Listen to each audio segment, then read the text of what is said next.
Hello everyone, welcome back. Partnership fundamentals के previous video में हमने डिस्कशन किया था about the journal entries of P&L appropriation and partners capital account. अब इस वीडियो में हम एक बहुत ही इंपॉर्टेंट एडजस्टमेंट डिस्कस करने जा रहे हैं, that when amount of appropriation is more than amount of available profit, और उसका एक्चुअली ट्रीटमेंट और उसका सोल्यूशन कैसे होता है।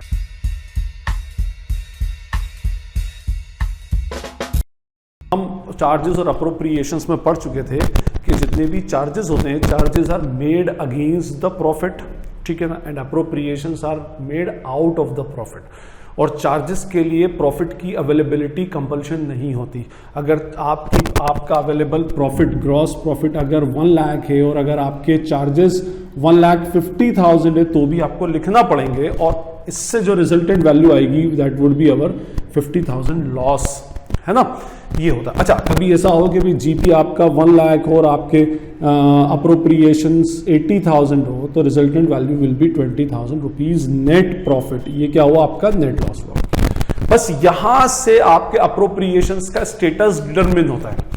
इधर तो अप्रोप्रिएशंस पे किए जाएंगे और यहां पर अप्रोप्रिएशंस जो होंगे वो पे नहीं कर सकते, क्योंकि अप्रोप्रिएशन के लिए बेसिक और कंपलसरी कंडीशन ये है that you should have some amount of profit, है ना, पहली चीज।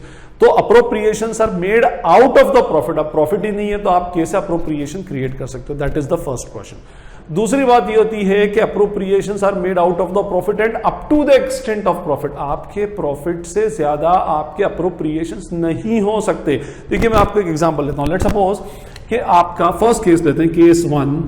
इस केस 1 में आपका लेट सपोज ग्रॉस प्रॉफिट है 5 लाख, ओके, और आपके इनडायरेक्ट एक्सपेंसेस जिसको हम क्या बोलते हैं, चार्जेस हैं, लेट सपोज 2 लाख रुपीज के। तो आप इसको माइनस करके 3 lakh rupees will be our what, net profit, है ना।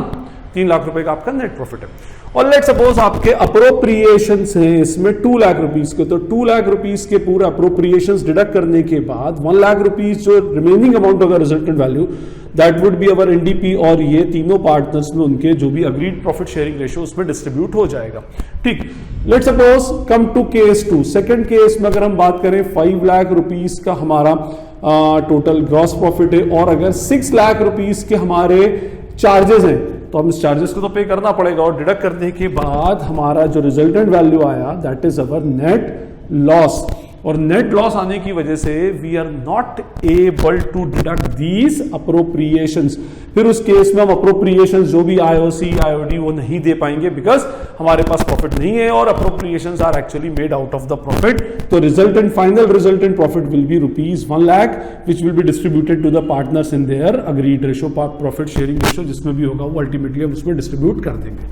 अगर हम केस 3 लेते हैं, लेट सपोज केस 3 के अंदर आपका ग्रॉस प्रॉफिट 5 लाख रुपीज है, और अगर आपका मान लो कि 3,50,000 rupee is the amount of what, indirect expenses all charges, है ना। तो now we are left with 1,50,000 as net profit. अब हमारे पास नेट प्रॉफिट तो 1,50,000 है, but our total amount of appropriation is rupees 2 lakh. यहां आकर हम अल्टीमेटली क्या हो गए, अटक गए। 2 लाख रुपीज का ये जो अप्रोप्रिएशन है, हमारे पास अप्रोप्रिएशन है 2 लाख से और अवेलेबल प्रॉफिट है 1,50,000। तो maximum amount of appropriation would be equal to 1,50,000 only. हम इसको डिडक्ट करने के बाद no amount will be left for net divisible profit, और प्रॉफिट के फॉर्म में उनमें डिस्ट्रीब्यूट नहीं होगा। जो भी प्रॉफिट होगा ये 1.5 लाख रुपए इतना ही अप्रोप्रिएशन दे देंगे, ठीक है। तो फर्स्ट केस क्या होता है, when amount of profit is more than appropriation, full amount of appropriation will be paid and remaining amount will be distributed as a net divisible profit to the partners in their agreed ratio. And if there is a net loss, no amount of appropriation will be paid, और जो वो loss होगा that will be distributed in their profit sharing ratio, उनके account में debit कर देंगे। But if amount of profit is lesser than amount of appropriation, और I can say if amount of appropriation are more than amount of available profit, maximum amount of appropriation will be equal to the amount of available profit only। उससे ज्यादा हम उसको दे नहीं सकते। ये तो हो गई बात, ठीक। बट इसके साथ दूसरा क्वेश्चन ये उठता है कि सर जब ये 1,50,000 है और हमारा टोटल अप्रोप्रिएशन बन रहा है 2 लाख, और ये अप्रोप्रिएशन ओवरऑल थोड़ी ना है, इसमें आईओसी भी है, सारे पार्टनर्स को इंडिविजुअली, किसी पार्टनर की सैलरी है, किसी पार्टनर का कमीशन है, तो जब हम इसको 1,50,000 को 1,50,000 में डिस्ट्रीब्यूट करेंगे तो किस तरह से ये डिस्ट्रीब्यूशन का एक्चुअली बेस कैसे होगा, इसको समझने के लिए now we will take an example. तो अब हम इसको समझने के लिए हमारे पास एक एग्जांपल है जिससे कंसेप्ट क्लियर हो जाएगा। Let's suppose 3 partners are there, A, B and C. Their profit sharing ratio is 5:3:2, and their introduced capital were rupees 5 lakh, 4 lakh and 1 lakh respectively. On these capital, IOC is payable at the rate 10% per annum. Salary to the partner is 60,000 per annum to B, per annum means पूरे year की, 90,000 to C, and finally commission payable to A is rupees 50,000 per annum. या पूरे साल का commission 50,000 बना है। But we have a net profit before all adjustment 2,40,000, हमारे पास इतना है। अच्छा, ये देखने में तो क्वेश्चन सिंपल सा दिखता है, और इनकेस अगर आप इस क्वेश्चन को डायरेक्टली भी सॉल्व करने जाएंगे तो फाइनली क्या करेगा, वो रिजल्टेंट वैल्यू के फॉर्म में नेट डिविजिबल लॉस शो करने लग जाएगा, जो अपने आप में करेक्ट ट्रीटमेंट नहीं होगा। हमें क्या करना है पहले कि भाई देखो 2,40,000 है, पहले हमने टोटल अप्रोप्रिएशन चेक तो करें कितने होते हैं। तो टोटल अप्रोप्रिएशंस आर, पहले तो IOC 50,000, 10% इज 50, 40 और 10, टोटल IOC हो गया 1 lakh. Total salary of both the partner 60 plus 90 is 1,50,000 and commission of A is rupees 50,000। तो total amount of appropriation is rupees 3 lakh. अब देखिए आप 3 लाख रुपीज का अप्रोप्रिएशन है, available amount of profit is rupees 2,40,000, तो हम 2,40,000 से ज्यादा अप्रोप्रिएशन पे नहीं कर सकते। हम इसको पे कर देंगे तो हमारे पास रिजल्टेंट वैल्यू 60,000 बच जाएगी। हाँ, अगर पार्टनरशिप डीड में मेंशन्ड है कि भाई इनको चार्जेस मानना है तो बात अलग है, बट बाय डिफॉल्ट असम्पशन ये होता है कि भाई अप्रोप्रिएशंस अगर ये हैं तो appropriation can not be more than that available amount of profit. तो अब इस केस में हमें करना क्या, देखिए इस केस में इसको कैसे डिस्ट्रीब्यूट करें। यहां पर सबसे पहली चीज कि आपने बनाया अपना profit and loss appropriation account.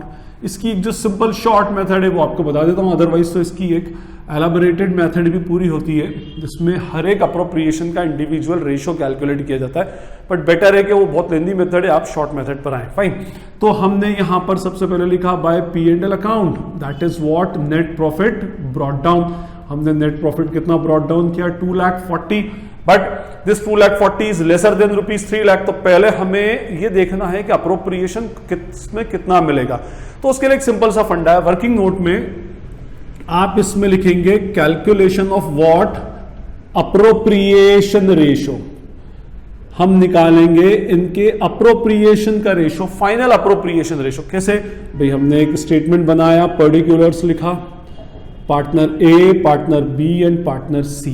ठीक है, अब जो जो अप्रोप्रिएशंस इंडिविजुअली जिस पार्टनर को दिए जा रहे हैं हम उसको 1 बाय 1 लिखते जाते हैं। First appropriation is what, interest on capital. Interest on capital है पार्टनर्स को 50,000 to A, 40,000 to B and 10,000 rupees to C. Besides, second appropriation है salary to the partner, salary paid to B is rupees 60,000 and to C is rupees 90,000. No salary is payable to A, and finally we have a commission which is payable to A rupees what 50,000. No commission to B and C. That's it. ये हो गए हमारे सारे appropriations। इसके अलावा कोई और appropriation हो तो वो भी आप इसमें ऐड कर सकते हैं। Finally, now we will make the total of all these appropriations. इनके टोटल लगाए तो हमारे पास टोटल appropriations आ जाएंगे इनके। 50 plus 50 is what 1 lakh. 40 plus 60 is again 1 lakh, और coincidentally इसमें 1:1:1 इनका अप्रोप्रिएशन रेशो जो है दैट इज 1:1:1। ठीक है, ये 1:1:1 मींस अब आपने क्या करना है, क्योंकि आपके अप्रोप्रिएशंस आपके अवेलेबल प्रॉफिट से ज्यादा हैं, तो आप इस प्रॉफिट को इनके अग्रीड रेशो 5:3:2 में डिस्ट्रीब्यूट नहीं कर सकते। Instead of distributing that profit in their agreed ratio, we will distribute the profit in this appropriation ratio. लेकिन ये तभी होगा जब आपके appropriations आपके profit से ज्यादा होंगे। तो आपको कोई सैलरी, कोई आईओसी मत लिखो, देखो अल्टीमेटली वो सैलरी आईओसी भी कहां जाता है, पार्टनर्स कैपिटल में क्रेडिट होगा। तो हम instead of writing we will write what to NDP और ए, बी और सी। एंटायर प्रॉफिट 2,40,000, ये 2,40,000 रुपीज का पूरा प्रॉफिट ए, बी और सी में डिस्ट्रीब्यूट होगा, but in 1:1:1 instead of 532 we will distribute this profit in 1:1:1, 80,000 to A, 80,000 to B and 80,000 to C, जिससे इनका एप्रोप्रिएशन इनका बन रहा था।